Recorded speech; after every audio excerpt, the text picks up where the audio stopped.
James Tallarico, the state lawmaker and the seminary who captured the Democratic nomination for the U.S. Senate in the state of Texas lately. Now, during his victory speech, not only he took a strong jab at billionaires, and also he described, and I quote, a new politics, it's being born, end quote. How do we understand that? And again, looking at this election in the state of Texas and many more, it seems like the Democrats are changing or slowly changing the strategies and also ahead of this whole midterm election. And what about this presidential election in 2028? It's still a bit early to talk about, but I know there are a few front runners are warming up around the nation.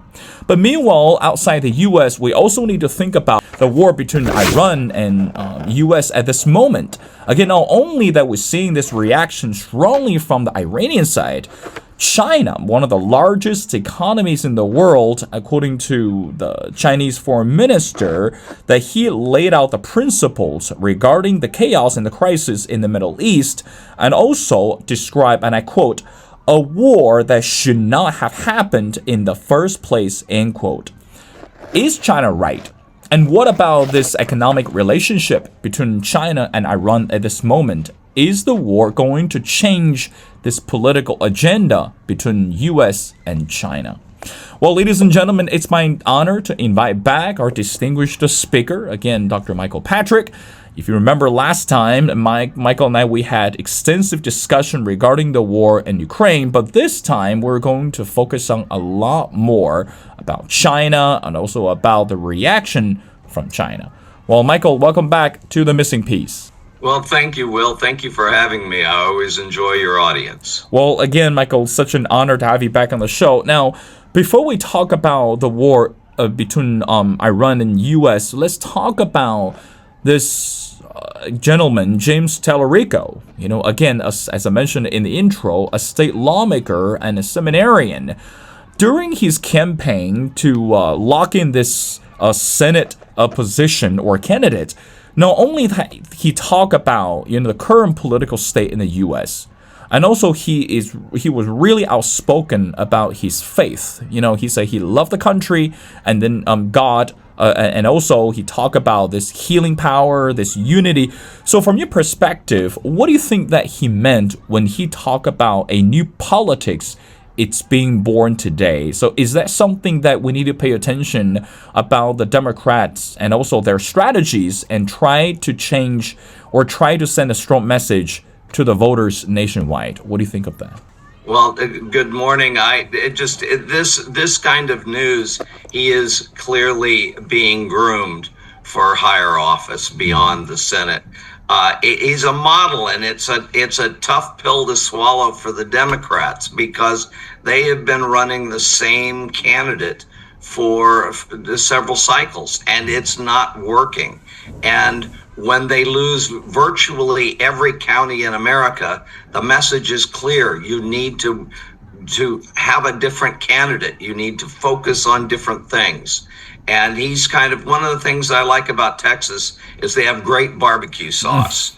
And they have figured out the secret sauce for perhaps getting Democrats elected into major offices. And we'll see if that's what turns out. But, you know, he's an economic populist. He actually knows what he's talking about, and he keeps it where it matters. You know, it's the economy, stupid, the old phrase in American politics. He pays attention to that.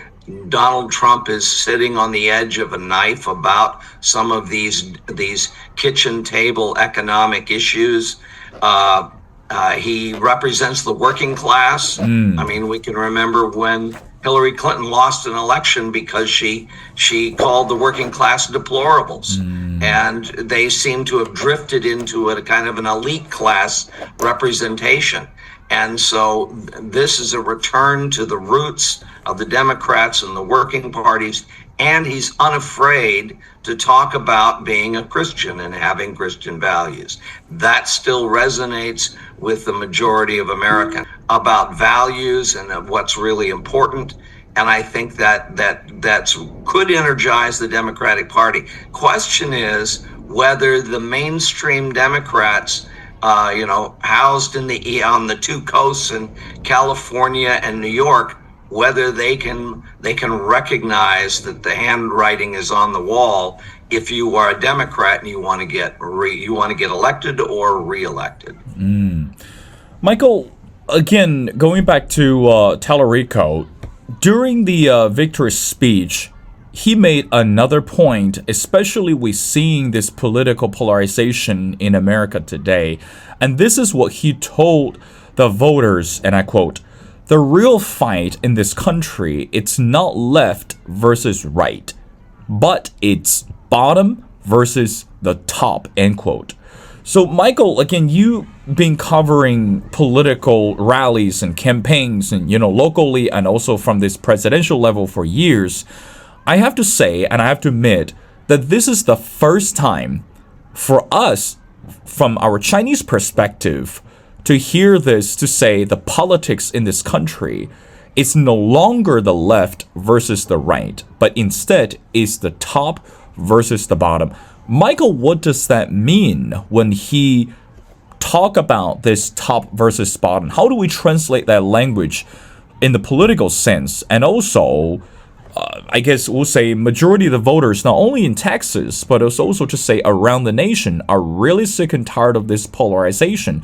They don't want to see that two parties are driving this nation apart, but instead, there has to be a middle ground, or there has to be a compromise in order to make America real great and really great and not dividedly great. What are your thoughts?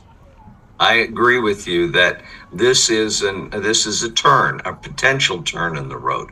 We don't know if it's going to catch fire in the Democratic Party.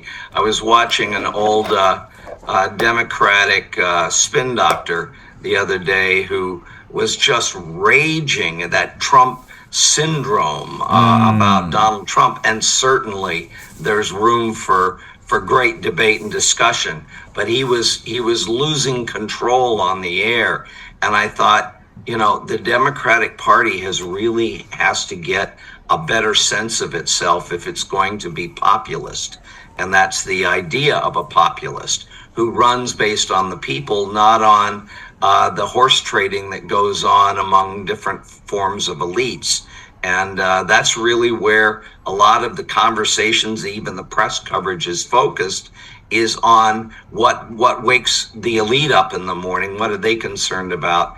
And they need to kind of really pay attention to where the kitchen table issues are taking place. We don't get enough attention in those areas. Certainly the candidates are going to run where the spotlight is.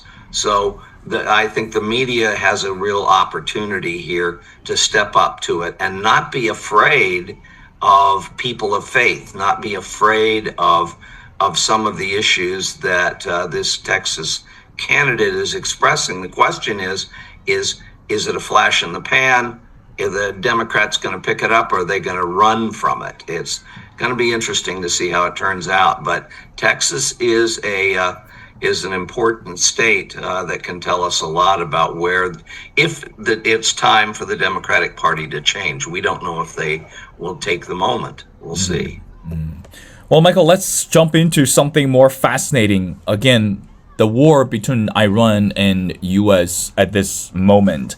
As I mentioned in the intro, according to the Chinese foreign minister recently, that he laid out 5 principles for dealing with the crisis in the Middle East. Again, as I mentioned at the beginning, the open sentence or the opening statement that he used is a war that should not have happened in the first place. So this is a strong criticism, not only towards Donald Trump and also towards this foreign policy under Donald Trump.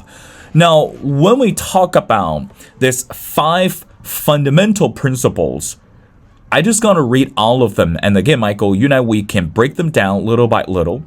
Now, the first one, it says respect for national sovereignty, non-abusive use of military might, non-interference in other countries' internal affairs, a commitment to seeking political resolution to problems, and the last one, constructive actions by major powers.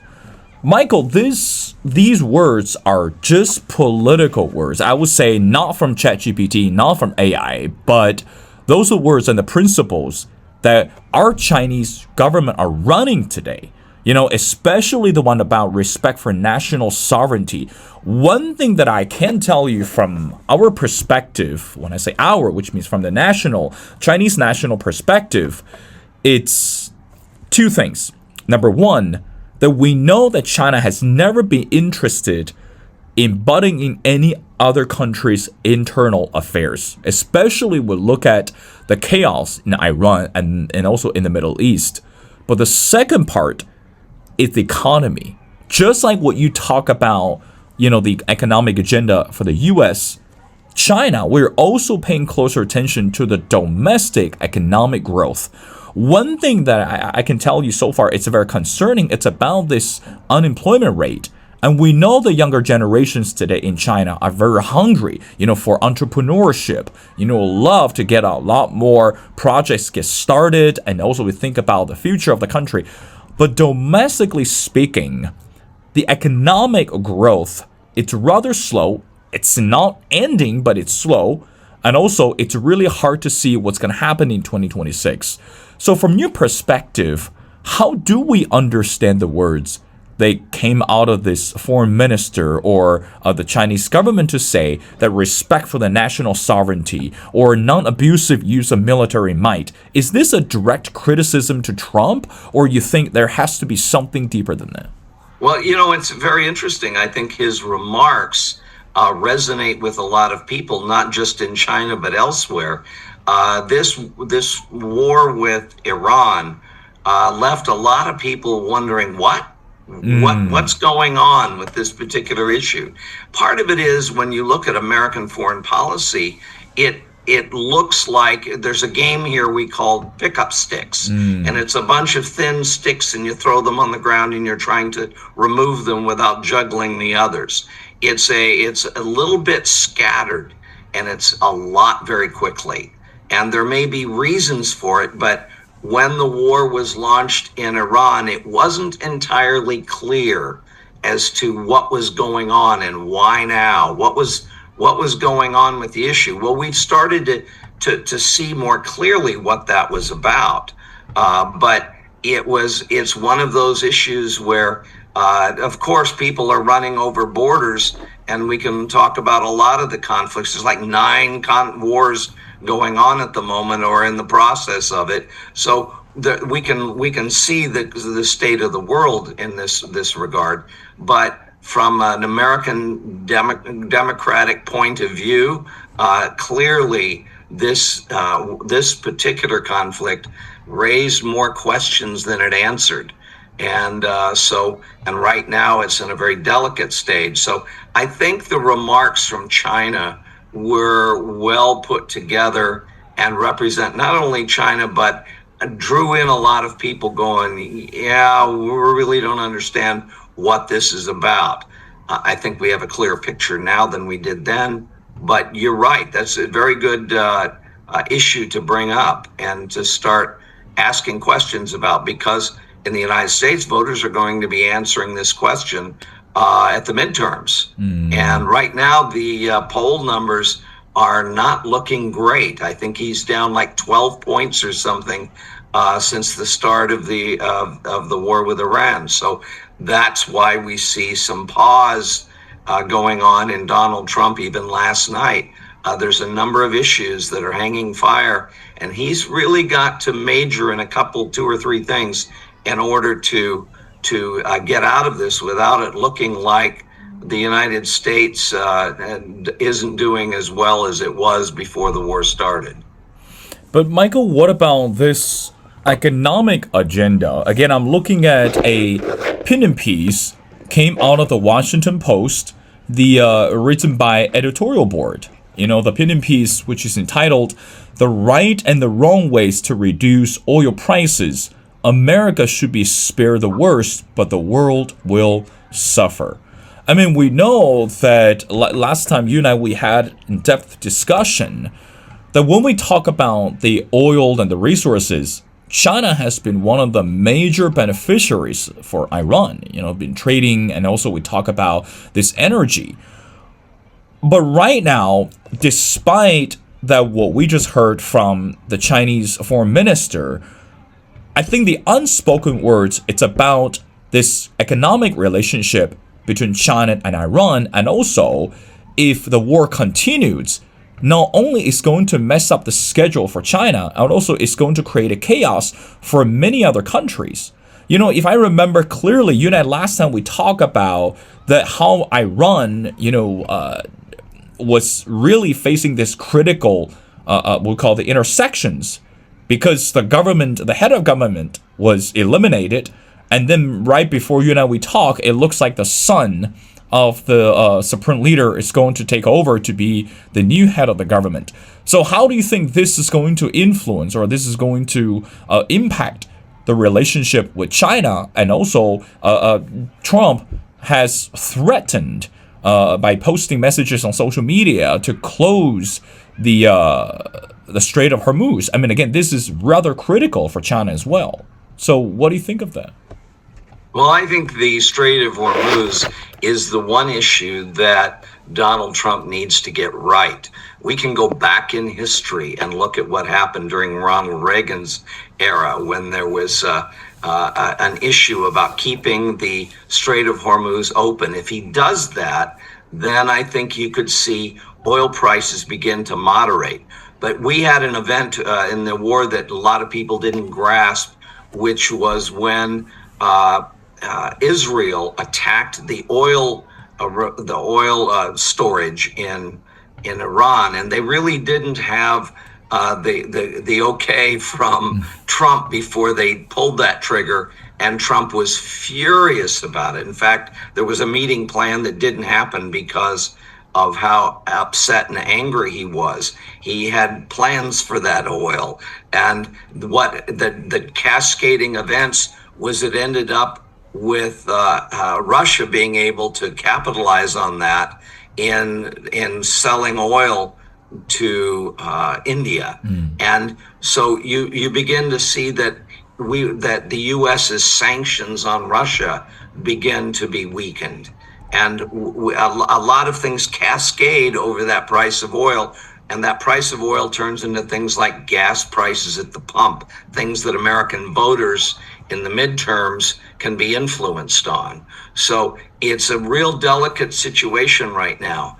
Can Trump, he's provided some insurance guarantees, but he's going to have to use the military to keep the straits open. The concept of closing them is his own defeat if he goes that direction. He needs to keep the strait open, and make sure that oil prices can start to stabilize.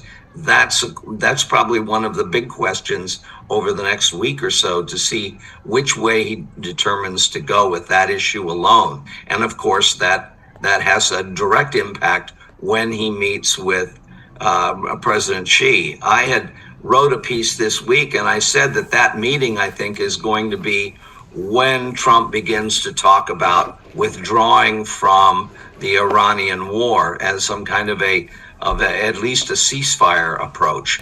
And that may actually tip off with the meeting that's coming up with President Xi in China. So I think there's some critical timing issues here to try and bring the temperature down, and that's reflected in oil prices. Oil prices started to recover a little bit when Trump started to signal maybe he might end this thing very quickly. So we'll see. He had a phone call from Vladimir Putin. We'll see what happens in the next phase here. But I think the Strait of Hormuz is a critical move. Michael, let's bring another country into our conversation, which is directly related to China as well, Israel. Again, I'm looking at a media report. It says China has been sharply critical of Israel's actions since supports a, quote, two-state solution with an independent Palestine alongside Israel endorsed by United Nations. Again, we're seeing this joint effort between Israel and US together to attack Iran. And have to say that from our perspective, there's no denying talk about this innovation and also talk about this trade relationship between Israel and China. But because of the war, that China has been critical and also strongly condemned the role of Israel at this moment. So from your perspective, how do we assess China and Israel at this moment? And again, you mentioned beautifully that China is playing an active role ahead of the game before Donald Trump's visit to China. They don't want to burn the bridge. And of course, Donald Trump is the businessman, and he surely doesn't want to burn any bridges, doing business with China and also this personal relationship or diplomatic relationship with Chinese president. So at this moment, it looks like Donald Trump really has a lot more to do before actually getting on the plane, flying to China. Do you think that he's able to fix all of that? I mean, I when I say fix all of that, I don't mean to really put ultimate solution to this. But again, at this moment, Donald Trump ought to be careful not to create additional chaos before or prior to his trip in China, especially this ongoing relationship between U.S. and Israel. What do you say to that? Well, there's an old phrase in the United States of being a long-tailed cat in a room full of rocking chairs.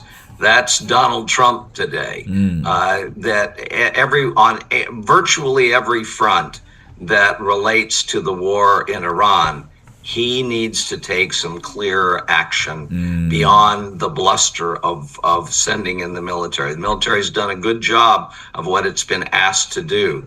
Now he has to kind of think how he is going to extract himself without looking ridiculous in the process. I think he's got some homework to do to get ready for the dealing with China, but he has to be able to deal with some of the things that both China and Russia are doing to support Iran, and which are long-term agreements that already exist between China and Iran, and those have to be taken into consideration. So I think the meeting is important. I think it's going to be pivotal for how Trump can extract himself from this little nightmare going on in Iran. Otherwise, this could be a long-term stain on not only on his presidency, but if it turns against him, he could end up losing in the midterms support in Congress, and therefore enter into kind of the lame duck environment. This is a very delicate situation right now. Israel has an existential crisis with Iran. This goes back many, many years into the late 70s, and without reviewing history, that was almost a foregone conclusion that Israel was going to be a part of the attack. And that's a separate set of issues. But right now, this is a question for Donald Trump, and his enemies, both foreign and domestic, are looking to seize the moment against him.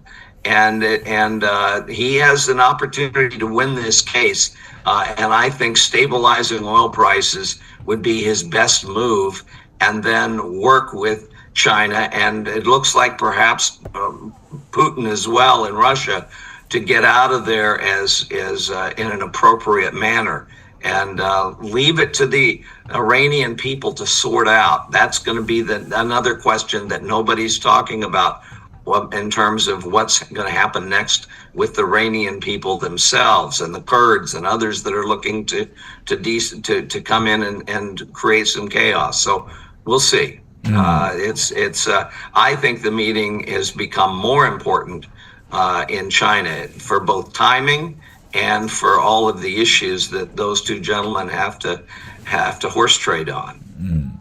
Well, Michael, I do want to end our conversation again, bring another opinion piece from another news organization, which is called The Atlantic. And of course, that this news organization has been well known for criticizing Donald Trump, literally anything about Donald Trump. Now, regarding the war between Iran and U.S., it mentioned two things.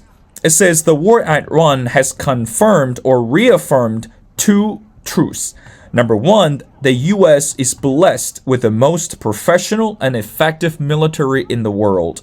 And the second part is the Trump administration, when it comes to foreign policy and strategy, is incompetent. Michael, I'm sorry to say that I know that the war between Iran and U.S. at this moment it's rather controversial, but to me, I don't see the word incompetence for Donald Trump because I know that, again, you and I, we talked about this last time. It was rather surprising that he focused so much on foreign policy during the second term. And also, he mentioned a lot about the strategies and also about this plan we'll say, to shock or surprise the world. So to call him incompetent, do you think or don't you think it's a bit too much? I mean, we know that domestically speaking, his approval rating has dropped, the poll numbers, but when we look at how he delegated the foreign policy, how he talk about or speak to the leaders around the world, it really shows different side of the U.S. or it really shows different image of America. I want to hear your final thoughts.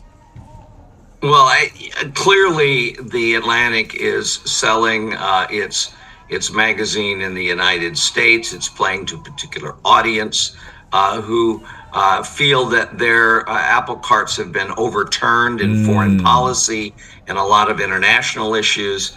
But it's a little hard to compare Donald Trump to some of the other presidents in the Democratic field and claim that his role is the incompetent one. He has done a great number of things on the world stage, some of which are going to be a lasting legacy for him. I think he is facing some difficult challenges. Has he made missteps and mistakes? Absolutely. The question is where is this going in the next 2 years? And I think he has plenty of room to establish his legacy clearly. Incompetence is an overstatement and maybe even wishful thinking in terms of selling this idea to the American public. But that's not Atlantic's audience. Atlantic's audience are the people that have been politically disenfranchised by Donald Trump, including some in Europe as well. So this is an issue that people have already started to sort out. He's got a lot to do in the next couple of years, but probably a lot of it will be determined by what he does in the next few months. Well, I agree with you, Michael. Again, the Iranian government just announced the new head of the government.